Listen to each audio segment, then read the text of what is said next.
আপনি কি জানেন যে বাতাস প্রতিদিন আমাদের চারপাশে প্রবাহিত হয় তা শুধু আমাদের শ্বাস প্রশ্বাসের জন্য নয়, বরং পৃথিবী জুড়ে জীবনের ধারাবাহিকতা বজায় রাখার জন্য সমান গুরুত্ব বহন করে। এক মুঠো হাওয়া যা আমরা অগণিতবার অনুভব করি, সেটাই আমাদের অস্তিত্বের অন্যতম অমূল্য উপাদান। অথচ এই বাতাসের মধ্যে রয়েছে এমন একটি অদ্ভুত ক্ষমতা যা আমাদের জীবনধারাকেই শুধু টিকিয়ে রাখে না, বরং আল্লাহর রহমত হিসেবে বৃষ্টির সৃষ্টি করে। দর্শক, আজকের ভিডিওতে আমরা আলোচনা করব কিভাবে বাতাসের সেই বিশেষ ক্ষমতা বা গুণটি শুধু বৃষ্টির সৃষ্টি করে না, বরং পৃথিবীর জীবজন্তু, গাছপালা, এমনকি আমাদের কৃষিকাজের জীবনধারাও নিশ্চিত করে। আর আশ্চর্যজনকভাবে বিজ্ঞানের এই তথ্যটি আজ থেকে প্রায় ১৫০০ বছর আগে মহান আল্লাহ তাআলা কোরআনের মাধ্যমে আমাদেরকে জানিয়ে দিয়েছেন। আল্লাহ তাআলা সূরা হিজর এর ২২ নম্বর আয়াতে ইরশাদ করেন, ওয়া আরসালনার রিয়াহা লাওয়াকিহা ফাআনজালনা মিনাস সামাই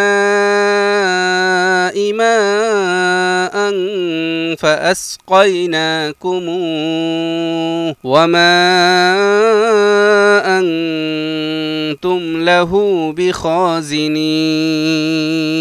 আর আমি বায়ুকে উর্বরকারী রূপে প্রেরণ করি, অতঃপর আসমান থেকে বৃষ্টি বর্ষণ করি এবং তা তোমাদের পান করাই, তবে তোমরা তার সংরক্ষণকারী নও।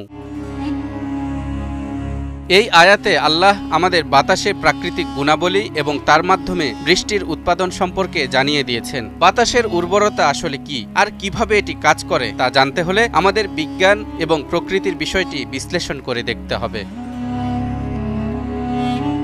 আমরা জানি উদ্ভিদের মাঝেও পুরুষ ও স্ত্রী উপাদানের অস্তিত্ব রয়েছে। পুরুষ উপাদান যখন স্ত্রী উপাদানকে উর্বর করে তখন ফল উৎপন্ন হয়। এই উর্বরতা ঘটে বাতাসের মাধ্যমে। আল্লাহ অনেক গাছের বীজ সৃষ্টি করেছেন। বীজগুলো এত হালকা যে সামান্য বাতাসেও তা উড়ে যেতে পারে। অসংখ্য উদ্ভিদ প্রজাতির পরাগ এবং বীজ বাতাসের মাধ্যমে এক উদ্ভিদ থেকে অন্য উদ্ভিদে বহন করা হয়। এইভাবে উদ্ভিদ উর্বরতার মাধ্যমে বংশবৃদ্ধি করে এবং তাদের বংশবৃদ্ধি অব্যাহত থাকে। অর্থাৎ বাতাসের উর্বরতা বৈশিষ্ট্য অনুসারে উদ্ভিদ জগতে উৎপাদন প্রক্রিয়া কাজ করে। উদ্ভিদের উর্বরকরণের পাশাপাশি বাতাস বৃষ্টি বাদলের মেঘগুলোকেও উর্বর করে যাতে বৃষ্টি পড়ে।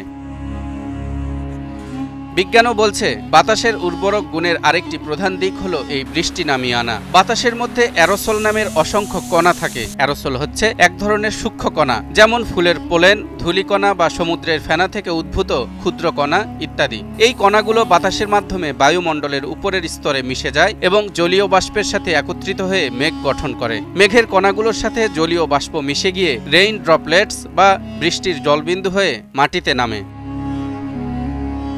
সম্প্রতি বিজ্ঞানীরা তাদের গবেষণায় প্রমাণ করেছেন বায়ুমণ্ডলে এই ক্ষুদ্র কণাগুলোর উপস্থিতি অত্যন্ত গুরুত্বপূর্ণ। যখন জলীয় বাষ্প উঁচু তাপমাত্রায় সঞ্চিত হয় তখন তা কণাগুলোর চারপাশে ঘনীভূত হতে শুরু করে এবং এই প্রক্রিয়ায় মেঘ তৈরি হয়। যদি এই কণাগুলো না থাকতো তাহলে বাষ্প সহজে মেঘে রূপান্তরিত হতো না। আরও সহজ ভাষায় বললে, বাতাস যদি এই সব কণাগুলোকে বহন না করত তবে বৃষ্টির জন্ম হতো না।